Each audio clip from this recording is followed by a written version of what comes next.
Vamos a partir con nuestros aliados legales desde Fedefruta, con quien siempre consultamos y a quien siempre confiamos. Es importante dar a conocer cuáles son los avances que ha tenido la discusión de la reforma tributaria en el Congreso, porque no es el mismo escenario que se tenía hace unos meses atrás. Vamos a tener una actualización en este momento y con esa charla justamente queremos partir, porque tenemos a Verónica Neumann y también a Matías Vukusic de Araya y compañía, que nos van a hablar acerca de la reforma tributaria y cómo está afectando e impactando con las indicaciones actuales a los agricultores de la región y por supuesto de todo el país. Así que lo recibimos con un fuerte aplauso, por favor.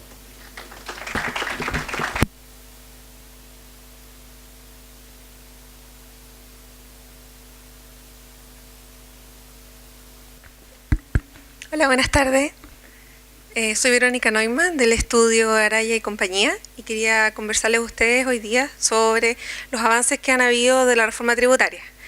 Es un tema que ha estado últimamente en el ojo del huracán y ha sido de mucha controversia en todos los ámbitos de todas las industrias, del Estado, en fin. Y hay mucha preocupación de parte de todos los privados que también queremos saber cómo finalmente va a quedar esto. Yo voy a hablar de dos temas, de los más relevantes son el FUT y además voy a conversar sobre los beneficios del 14 TER, que es toda la institución para las pymes.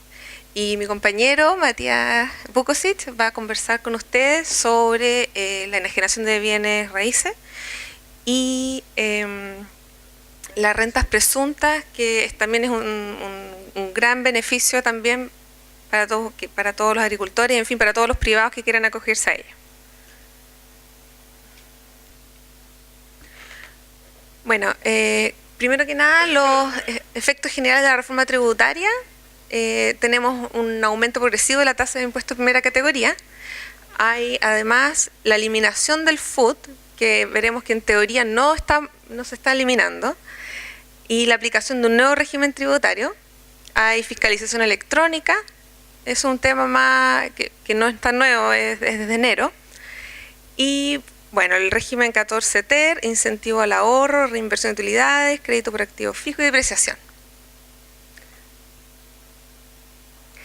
Este es un resumen más bien de la tramitación que ha tenido el proyecto de ley y todas las modificaciones que ustedes también conocen a través de la prensa. Por ejemplo, si la sociedad tiene una renta líquida de 1.000, y digamos, por así decirlo, que es una sociedad anónima abierta, que por ley está obligada a repartir el 30% de sus utilidades, va a repartir 300, ¿no es cierto? Quedan 700. Le aplicamos el impuesto de 25%, va a ser 175 y eso queda después de impuesto. Hasta aquí no hay ningún problema. Es un porcentaje mayor, actualmente es 20%, pero 25%. El problema se genera para el contribuyente final, que es el contribuyente global complementario adicional. Por ejemplo, ya que este sistema tributa no según lo que tú percibiste, sino que según tu renta líquida, y esto está escrito y pactado en la escritura social o en los estatutos, este socio se le va a atribuir una renta de 1.000. Y digamos, si este socio tiene 50% de participación, va a tributar por 500. Es decir, va a tener 1.000 de su renta, pero de verdad no le van a entrar 1.000 al bolsillo. ¿No es cierto? Tenemos los 300, si tiene 50% de participación, le entrarían, ahí está, la mitad de 300, 150, y va a tributar por 500. ¿Es justo esto? No es muy justo. ¿No es cierto? Si la sociedad solo tributó por 300, a él le corresponde 150 y no los 500. Entonces, ¿a quiénes le conviene este sistema de renta atribuida? ¿Cierto? Este es una pregunta súper importante para la planificación que ustedes hagan. Después de estudiar esto, nosotros hemos determinado que a quienes le conviene este sistema es a quienes tengan rentas líquidas a ver, negocios en que ellos planifiquen en retirar todo. Por ejemplo, hay sociedades que a lo mejor quieren reinvertir sus capitales, ¿no es cierto? O donde quieren dejarlas en la sociedad para futuros programas. Entonces a esas personas les va a convenir mucho más este sistema. Y definitivamente no a una sociedad anónima abierta, que va a estar obligada a siempre distribuir el 30% y puede que al socio no le llegue nada. Y esto de un punto de vista, digamos, constitucional es problemático. Que tú tributes a algo que no te va a llegar es complejo. Este otro sistema, que es el sistema integralmente parcial, es igual al FUT. Yo de verdad no entiendo muchas veces por qué hablan de que el FUT se va a eliminar. En verdad el FUT no se va a eliminar. Es el mismo sistema. La sociedad va a tributar según su renta líquida un porcentaje de impuesto y luego cuando el socio haga su retiro y llegue de verdad a su bolsillo, base percibida, tributaría. Entonces le llaman el sistema parcialmente integrado, pero es el mismo que el FUT. Pero la única diferencia es que yo lo llamo que tiene dos castigos. Uno, con una tasa de impuesto mayor, que es el 27%, y solo el socio va a tener un crédito del 65%, no como el caso anterior que era de 100%. Es decir, la sociedad tributa y tú tienes un crédito cuando tú tengas que tributar. Y asimismo hay un tema también que es de poca equidad, ya que los inversionistas extranjeros en este sistema van a poder usar 100% del crédito. Además de esto hay una complejidad de tener múltiples sistemas, porque básicamente los profesionales van a necesitar mucha capacitación, universidades, cursos, etcétera, y además va a haber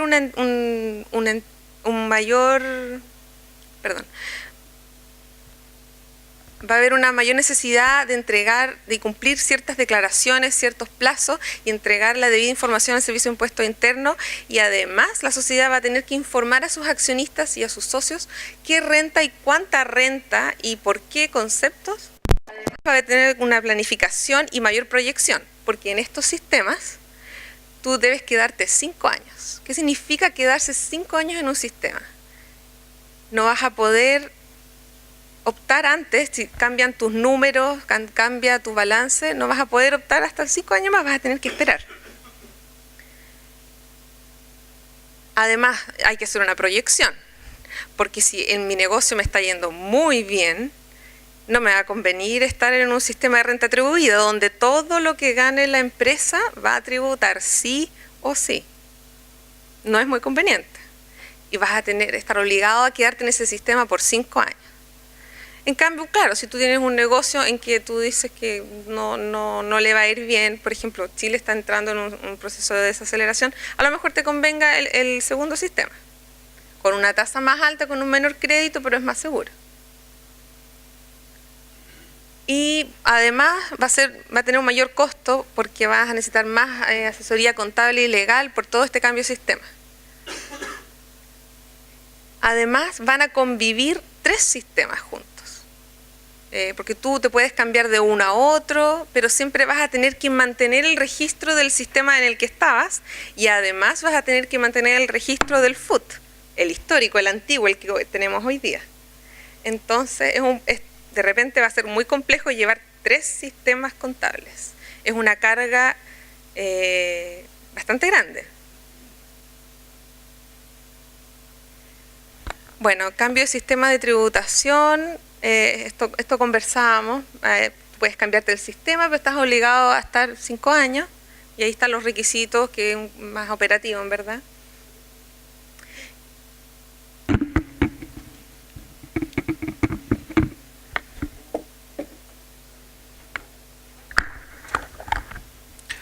Hola, se escucha así.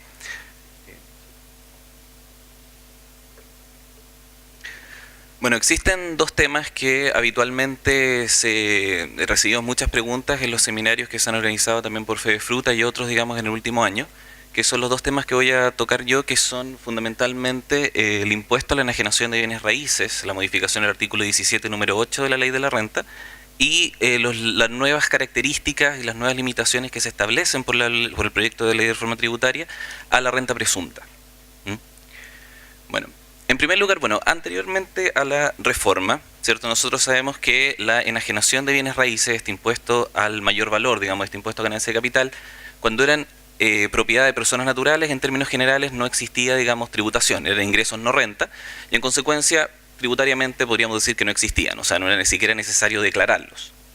Sin embargo, ahora esto se modifica y se establece que no está afecto a impuestos hasta la suma de 8.000 UFs de mayor valor, ¿cierto? Con todo, si estas personas adquirieron el bien dentro de los 10 años anteriores, digamos, a esta reforma, no habría tributación de este mayor valor. Esto, digamos, fue una de las modificaciones del protocolo de acuerdo.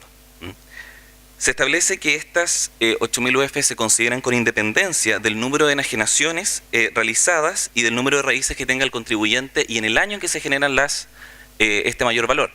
En consecuencia, y esto, digamos, de alguna manera es una sorpresa con lo que nos encontramos en la redacción final del proyecto, y es que puede existir que una persona, por ejemplo, tenga 2 inmuebles, los venda en 2 años distintos y se genere efectivamente una renta de 8.000 UF en un año distinto, y precisamente en ese año se va a aplicar el impuesto correspondiente. Y esto es algo que en realidad fue bastante sorpresivo en cuanto a la forma en la cual quedó redactado finalmente el proyecto. Y además, efectivamente, otra de las cosas buenas que por lo menos establece el proyecto para efectos del contribuyente es que se establece un derecho de opción en el sentido de que no tenga que tributar por este mayor valor según el régimen general de 25%, sino que tributaría por un régimen de 10%, o sea, tributaría, digamos, con un porcentaje de 10%. Y además, otra buena noticia es que en el caso de que sean propiedades heredadas, el impuesto a la herencia puede ser también utilizado como un crédito. Eso podríamos decir respecto de, hay mucho más que decir respecto de venta, digamos, respecto de personas naturales, respecto, digamos, de enajenación mayor valor, en el caso de venta de predios agrícolas, pero esto por lo menos es un resumen en este sentido. Ahora, respecto de la renta presunta, tenemos, esto en realidad bastante general, vamos a pasar que estas modificaciones, por lo menos respecto a renta presunta, van a entrar en vigencia el 1 de enero del año 2016, estableciéndose finalmente un régimen que hoy día existe, que es el mismo régimen que, con posterioridad, digamos, a la aprobación de la reforma tributaria, vamos a mantener el régimen de hoy día, van a existir unas ciertas normas de transición, y a partir del 1 de enero del 2016 van a cambiar estos requisitos, ¿ya? Bueno, en realidad no voy a ahondar más en este sentido, en el sentido de que la renta presunta sabemos que finalmente es una presunción, digamos, que se hace a partir de ciertos hechos conocidos, que en el caso, digamos, de la renta agrícola es precisamente el avalúo fiscal del predio. Y sabemos que se aplicará a aquellos contribuyentes afectos, o sea, que se rigen, digamos, por renta presunta, pagan, digamos, un 10% en el caso que sean dueños de los bienes y un 4% en el caso que sean arrendatarios. Esa es la regla que tenemos hoy día. Actualmente sabemos, ¿cierto?, que la organización jurídica que se exige para que el contribuyente pueda estar acogido al régimen de renta presunta es que no debe ser ni una sociedad anónima ni una sociedad por acciones, y no puede ser una sociedad de personas cuyos socios sean personas jurídicas, vale decir, solamente pueden ser personas naturales. Se establece un monto de ventas que son inferiores a 8.000 UTM, que son 330 millones de pesos hoy día, y establece una norma de control en el sentido de que estos 330 millones de pesos no solamente se consideran respecto del propio contribuyente, sino también respecto de todas las sociedades que él también controla, directa o indirectamente. Y esto cambia. ¿Qué es lo que cambia finalmente en el 2016 con los requisitos futuros? En primer lugar, se establece que debe ser una organización jurídica. En cuanto a la organización jurídica, esto de alguna manera se amplía. Pueden ser empresarios individuales, vale decir, personas naturales que reciben que pueden llevar, digamos, una contabilidad diferente a la contabilidad con persona natural, una empresa individual de responsabilidad limitada, comunidades cooperativas, sociedades de responsabilidad limitada formadas por socios personas naturales, y además también, como novedad, sociedades por acciones, que sería en definitiva una sociedad de capital que podría eventualmente entrar a este régimen de renta presunta. El monto de ventas se reduce a 9.000 UFs, que son, digamos, se reduce considerablemente, pero respecto, por lo menos, a agrícola, por lo menos, digamos, dentro del rubro agrícola, esto se aumenta, digamos, gracias al protocolo de acuerdo. Anteriormente era un monto bastante reducido y que prácticamente hacían inviable la aplicación de este régimen. Y por último se establece una norma de control donde el criterio fundamental no dice tanto relación con el control que se pueda tener con las demás sociedades relacionadas, sino con una injerencia, de alguna manera, que se pueda tener en estas sociedades, entendiendo que este monto de 9.000 UFs considera todas las empresas dentro del grupo empresarial de la forma en la cual está definido en la Ley de Mercado de Valores. Además se establecen dos cosas especiales en la ley, que son, en primer lugar, existe un registro y un control por el Servicio de Impuestos Internos. Si uno analiza no solamente los artículos referentes a la ley, o sea, los artículos referentes a la renta presunta, sino también todo el contenido del proyecto, uno se da cuenta que en verdad uno de los aspectos fundamentales de esta reforma es darle al Servicio de Impuestos Internos un mayor control y llevar muchos más registros, lo que va a exigir en definitiva del contribuyente darle mucha más información al Servicio de Impuestos Internos que la que está acostumbrado a darlo hoy día. Y la forma en la cual se va a entregar esta información también va a estar determinada por el propio Servicio de Impuestos Internos, donde probablemente van a optar por esta alternativa, digamos, de las declaraciones juradas, que es lo que han venido haciendo en los últimos años. Y precisamente uno de estos registros va a ser este que van a llevar, dice el proyecto, algún sistema de control de su flujo de ingresos. Sin embargo, el proyecto no detalla de qué se va a tratar, sino que esto finalmente queda delegado al Servicio de Impuestos Internos. Bueno, esto en realidad lo podemos saltar, estamos un poquito pasados. Esto en realidad me interesa analizarlo, que es que efectivamente puede suceder que algunos contribuyentes se pasen finalmente de este límite de 9.000 UF, y el proyecto toca este tema fundamentalmente como una norma de transición, entendiendo de cuál va a ser el tratamiento de la primera enajenación de los predios agrícolas con posterioridad al cambio al régimen de renta efectiva.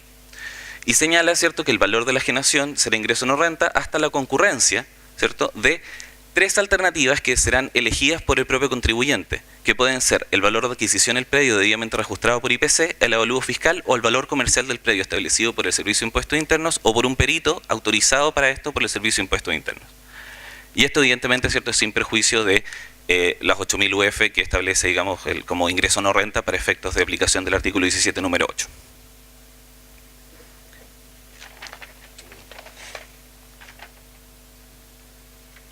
Bueno, eso en realidad es lo que tengo yo preparado, digamos, en cuanto, digamos, a enajenación de bienes raíces y renta presunta.